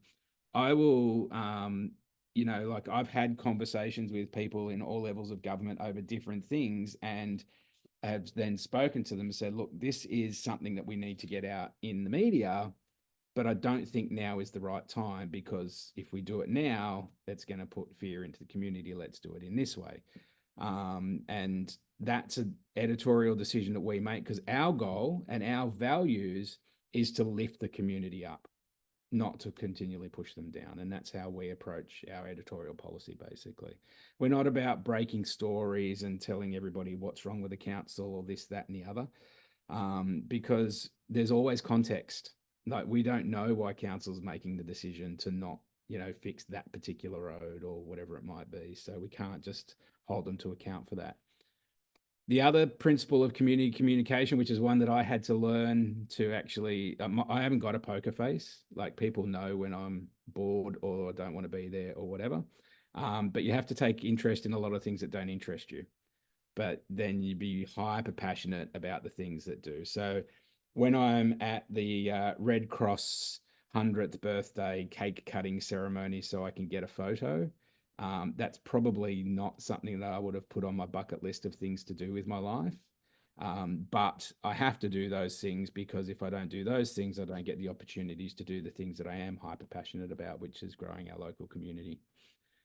And if you know the values that you live by and make a narrative in line with that, you can stand behind your message when someone disagrees. So going back to that piano example before, The piano burning was actually an artwork that I did. So I moonlight, sorry, as an artist as well, because I haven't got enough things to do. But I wanted to do a photographic essay that represented that we destroy everything we love. That's what I wanted to do. And so I took these amazing photographs of these pianos burning, because I think that that's what society is doing at the moment, you know, all over the place. Basically, we're destroying the things that we love and not actually caring. We're in this IKEA generation. There's going to be a whole, you know, in the table of, you know, there was the paleo sort of era with the dinosaurs and all that. And eventually there's going to be the IKEA era in our topsoil. So we'll get to that at some point. But I think that when you can actually stand behind your message when someone disagrees with you, you can actually always come at it without being emotional, and you can be articulate and respond in a way that's in line with your values. And you don't actually, you know, have to get all bent up and upset about it. I'm pretty good at not taking things on these days in social media, which I think you have to be. The light at the end of the tunnel policy is something I believe everybody should. It's the editorial policy of our newspaper, and it's a really good way to view the world. Now, I did have one councillor once call me Pollyanna, because I only ever looked at the bright, you know, the good things. And I turned around and I said to him, well, isn't it sad to be you when you only look at the bad things? Because the glass is always half full. You know, like everybody's got their own story, everybody's got their own challenges, everybody's got their own issues, and everybody's just doing the best that they can. So, you know, be kind and be compassionate. But our editorial policy was formed very early on. We wanted to be a good newspaper because we felt that as a free paper, if we were sharing good news about community groups and helping people, you know, build up their groups and build up the good things in the community and celebrating what was good, then that would make the community feel better. And it's proven to be true.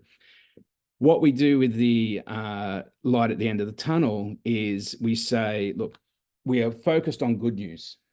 Sometimes there's important news which we need to communicate, like a hot topic, like nuclear power. I don't pretend to be an expert on things nuclear power, but I go and I do the research that I can do, talk to the people that I can, interview the people that I can, and then I put together a piece that's always reliant on facts, not assumptions. It's never emotionally charged. It is just, these are the facts of this situation, to try and elevate the conversation, basically. And then if there is bad news, which sometimes there is in the community, we always leave the community with, you know, that light at the end of the tunnel to give them hope. So the best example of this was, I don't know if anybody recalls the story, but there was a gentleman that was killed in Portland via an improvised explosive device a few years back. We knew the family, we knew the community was mourning the loss of this particular guy, and it wasn't going to serve the investigation for us to write a sensational headline and piece in the paper or anything like that. But I had a reporter come into my office up in Portland from the Daily Telegraph down in Sydney, came on in and said, oh, you know, I just want to talk to you about what the community thinks about the murder. You know, there's a murderer on the loose. And I said, well, there's not a murderer on the loose. It was a pretty targeted thing. So, you know, it's not a murderer on the loose, and the police are running a line of investigation because I know the police personally. So I'm sure that, you know, he said, oh, no, there's a murderer on the loose. Like, don't you think your community should be informed of that? And I said, no, I don't, because that would just put fear in our aging community. Most of the people in Portland are pensioners and they're single. So if they're sitting at home going, I wonder if tonight someone's going to plant a bomb in my garage, how does that help them? And he goes, oh, people deserve to know. Sure, that's your view of the world. My view of the world is if we could help the police with their investigation, we would put something in. If we could help the family with their mourning, we would put something in. But we're a small community, so you can take your big city ideas and you can go back to the big city. See you later. So I think that illustrates where media is at the moment. They're just after these sensational headlines and clickbaits and stuff like that. And I think the reason, they've got to sell their newspaper. Mine's free, so I don't care if you pick it up or not. I've already printed it. I'd rather you picked it up but you know, so I don't have to sell my paper, so I don't have to put something on the front cover that grabs people's attention to make them pick it up and buy it. So so we just do that. We celebrate great things in our paper all the time. We help with local events like the Newbridge Solstice Festival, which I would have loved to have gone to, but unfortunately my entire house had a plague on it, so we couldn't get there. But yeah, so I think that that's a sort of thing that if you do this light at the end of the tunnel approach, particularly when you're a councillor or you're running for an election for a council, you can take a hot topic. Let's use your example, Melanie, of the Rainbow Storytime, which I actually I had friends that were like trying to drag me up there to, you know, participate and do things, and it just wasn't a good time for me personally. But it was sad to see that, you know, in this time you couldn't do something like that, and the vote was just horrendous. And it's the same thing, you know, with The Voice and stuff like that. You know, everyone can have their own opinion about that, but to see everybody, I mean, my own mother-in-law was fearful that the you know, if she voted yes to The Voice, then they would be able to come and take people's property. And I said, but you rent. How does that affect you?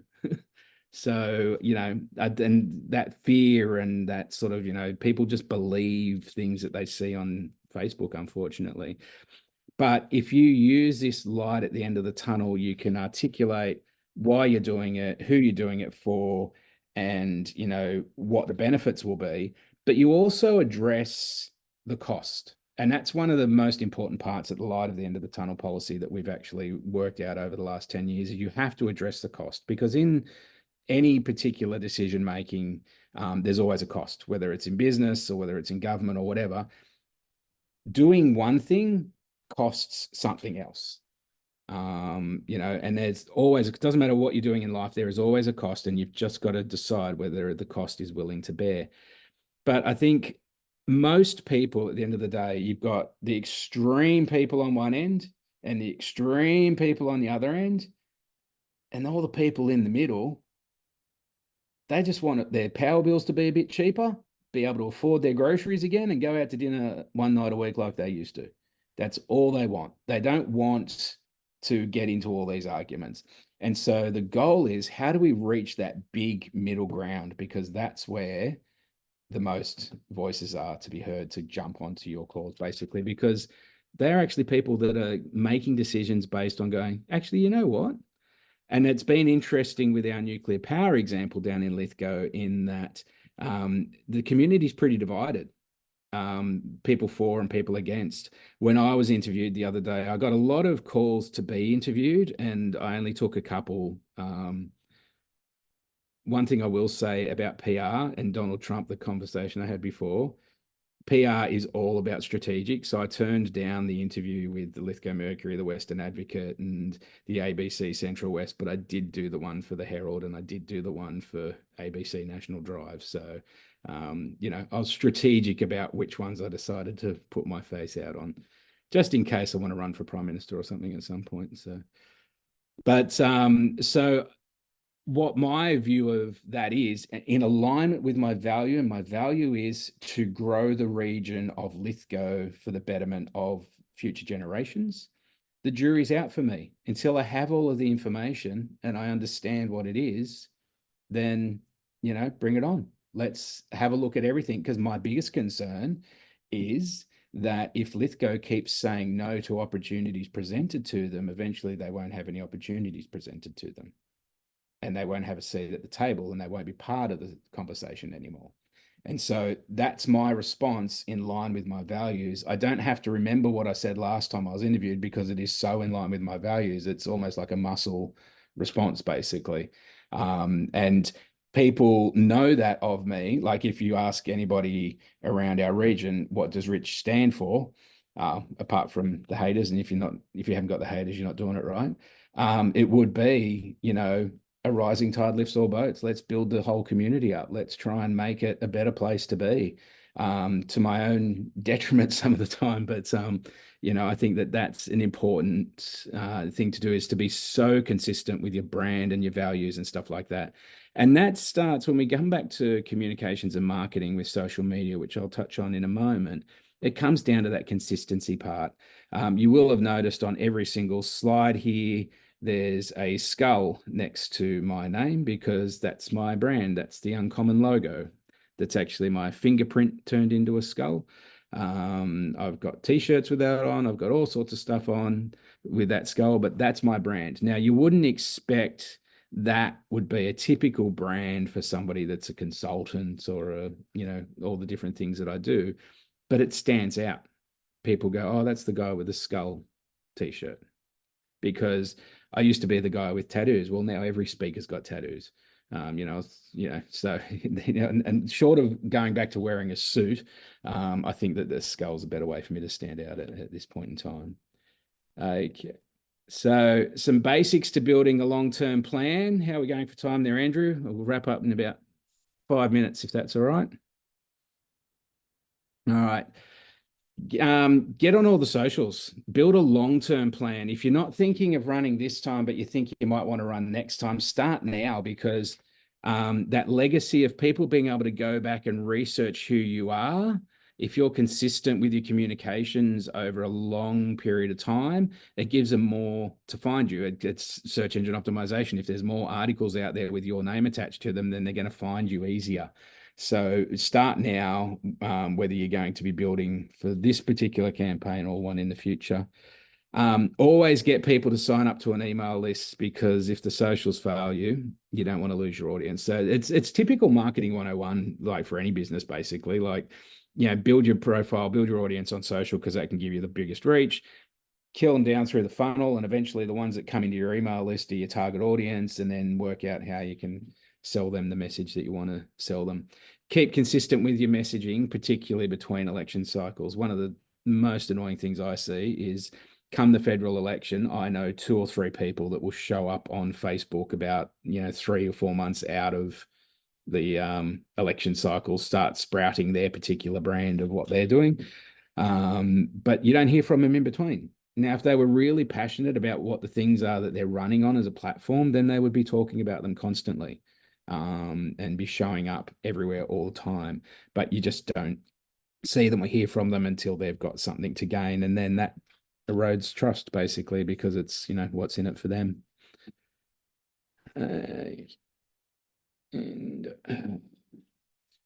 The creator-curator principle, this is one of the things that I threw in very quickly at the end there when you were talking about something, Andrew, because it is actually, it's my new book that I'm working on at the moment after doing a whole bunch of experimentation with social media and things like that. We grew a Instagram account to 150,000 followers in 6 weeks, and did a whole bunch of stuff. We've done a whole bunch of testing of how to grow things quickly, what makes things go viral and stuff like that. But one of the biggest myths out there is that media companies, don't have breaking news anymore. Everything's on the internet long before it's hitting a news desk. So get good at finding things that are, the gold nuggets, basically. Find where those little bits of information are, and, share them with your network. And I think that that's an important thing, because like, we get hyper-focused when we're talking about council. We talk about our LGA. We talk about issues that, affect our ratepayers. But I believe that as a good leader, you should be thinking globally and acting locally. The transition away from coal-fired power stations has been done many times before in other parts of the world, very effectively in some, very ineffectively in others. Lithgow's not the first place to ever go through it, yet we're trying to come up with the answer by ourselves, like no one's ever been through it before.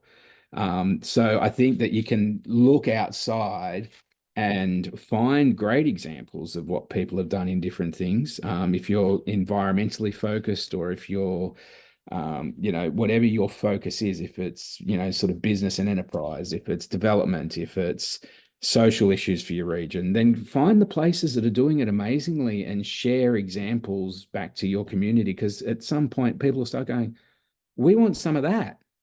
That's what we want. And that's what can get them behind you. So with growing social media really quickly, a lot of people get really scared because you've got to make all these posts. That's a lot of work. You've got to do posts. There's some really great AI tools out there to do that for you now. But being a curator of information, we found was just as powerful, if not more powerful, than being a creator of information.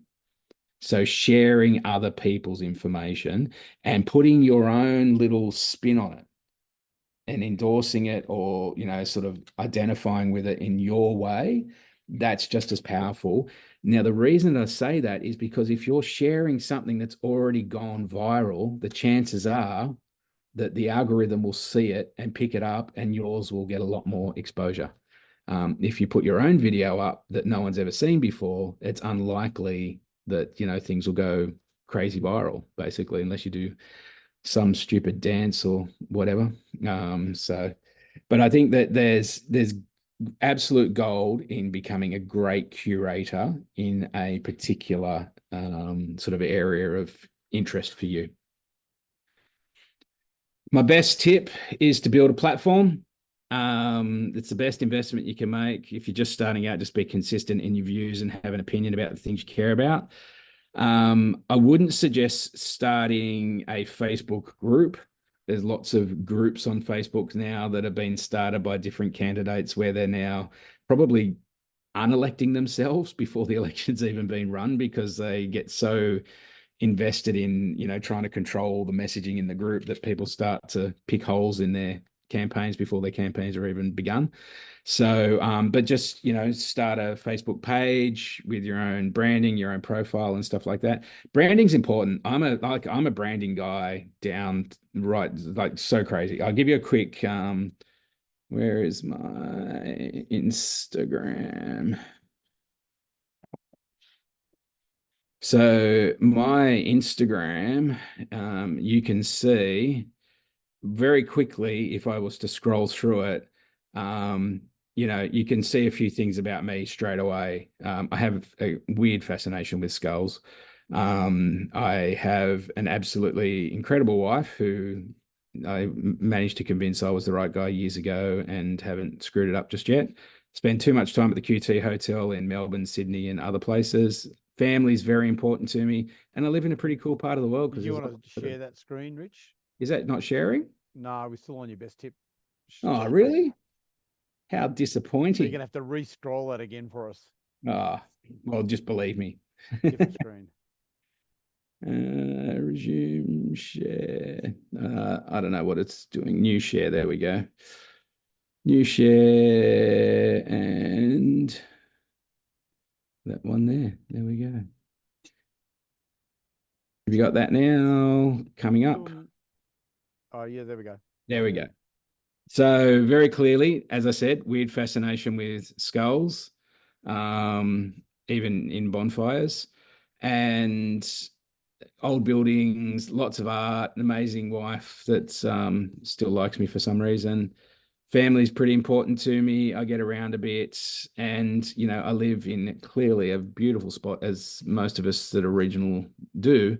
Very lucky to do that. But you can see things about me just from my scrolling, that I like to use my hands when I'm on stage, just like Steve Jobs did. But I've got a green blazer that matches the green of here, that matches the green on the back of my slides. So, you know, brand and consistency are very important, because it is also the thing that when people are looking at the feed, for instance, now I'll put a little bit of a caveat here. I follow some weird, strange accounts, so I don't know what's going to come up when I hit home, and I'm sorry if I offend anybody, but no, we're all good. So this tiny little photo here is all that people see when they're scrolling through Instagram. So they need to be able to identify that that's you. And so having a consistent brand that doesn't change is an important thing to make sure that people can see that. Cool. All right, let's roll back to the other thing, and we'll finish up and hand it back over to you, Andrew, so we don't screw up your recording. Thanks, Rich. Excellent, mate. All right. So many good points there, everybody. I got one last little thing. Here we go. That, which I've already said, but that's what you need to do. And that's what I do. I've never thought locally. I've always thought globally. I've always thought, how do we put Lithgow on the world stage for being the best R&D center in the world for renewable energy. You know, how does Lithgow remain an energy resource for the world? So that's always what I've been focusing on. And then I act locally, basically. I try and, try and get that happening on the ground. So all good. Was there any questions in the chat that, no, we all good there? Great. Cool. All right. Back to you, Andrew. So I'll stop sharing and then it should be back to you, mate. Hopefully, yeah. Let me just see if that's going again. It's weird. It's got host disabled sharing still. So I don't know if it takes a little while to come back or not. So we'll talk through that. See if we've got any questions for Rich to wrap it up tonight. Yeah, do you want to set up a paper in Orange? It'd be really nice to have a local paper that doesn't go for the clickbaity, We actually looked to buy the Orange City Life. So when we were looking at Bathurst, we first looked at Orange because we felt that we could buy Orange and then just, sort of close that gap. It's recently sold, was my understanding. So the original Bob did sell it to a guy that owns a paper in Dubbo. And yeah, very different editorial policies and ideas and stuff like that. What we are thinking of doing as a growth for our own organization is creating digital platforms. So that, creating a news source digital platform in the greater Central West, basically, is one of the things that we are considering. We've just got to work out, the commercials behind that and how you make it work and all that sort of stuff. We've got a particular idea we call Town Beat. So a lot of our stuff is based on what we call citizen journalism. So we don't necessarily know everything about a situation in Orange, but somebody out there does. And if we can build a trusted relationship with somebody, then we can get content from them and publish it. So yeah, it's on the cards. I've got a couple of little hurdles to jump first, and then we'll be in touch. Excellent, because it'd be nice to have a paper that isn't focused solely on trashing council and making everything council's fault.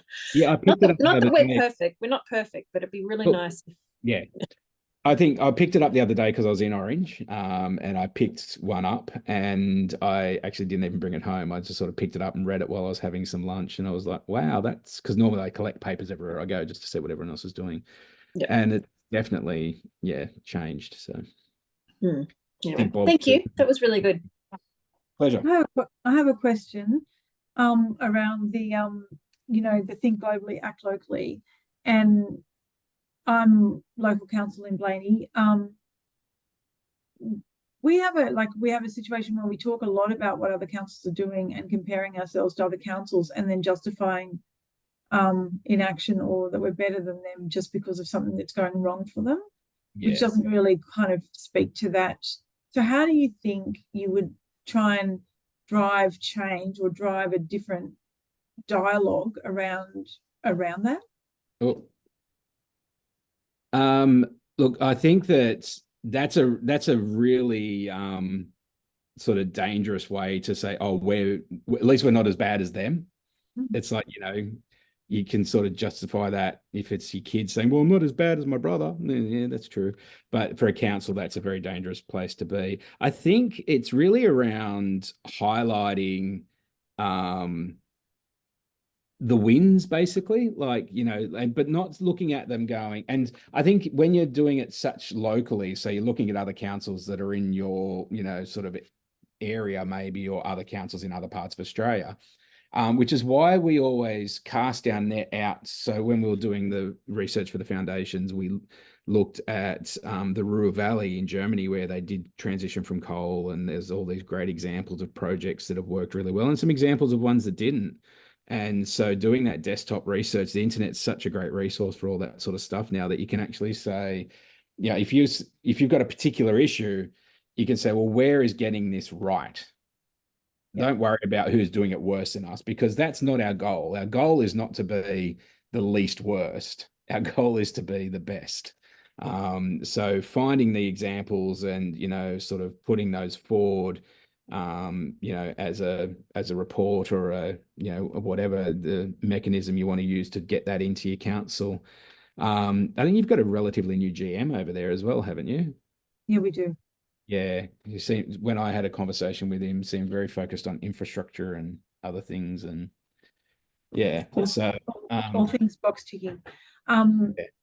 Yeah. So no, it's interesting because we have an issue with our paper, as you know. We don't have a thing, and I've been asking since that happened that we look to other alternatives, and their biggest the biggest comment I've got back is, well, we can't be seen as a council as shutting down the Central West Daily like in our town.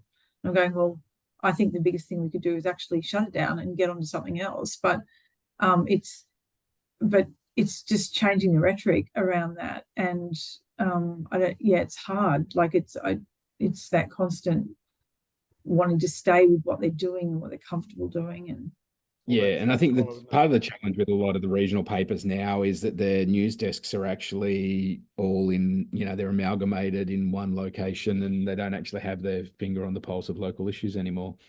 And that's part of the challenge. We got approached recently to go and look at restart. So we had a paper in Orange for a period of time, but it just didn't work for us. So we had to shut it down. Being a family-owned private business, when you're tearing up a few $1,000s a week, you can't do that for very long. And the group that wanted us to come back, they had one issue. They don't want windmills in their state forest. That's the only issue that they fight. And they said, oh, we'll support your paper. I was like, yeah, until your issue goes away. And that's the hardest thing for the regional papers, the independents, is how to actually establish a model that works. We just last week very quietly launched a thing called Pay What You Like. Being a free paper, as I mentioned, lots of people pick up our papers, and lots of people would have the ability to pay for it. And so we've put like a little bit of it, much like the Guardian do and Wikipedia and things like that. And amazingly, we've received over $1,000 in donations when our last paper went out, even though we didn't really put a big thing about it. It was just a little strip ad on the thing. So I think, there may be a way to, get community owned papers going. That's one of the things that we're sort of looking at, what is that model? How does a community owned organization create a paper to the benefit of the community? Because that's really what we're talking about. Thank you. But there's no answer today. Watch this space. Okay.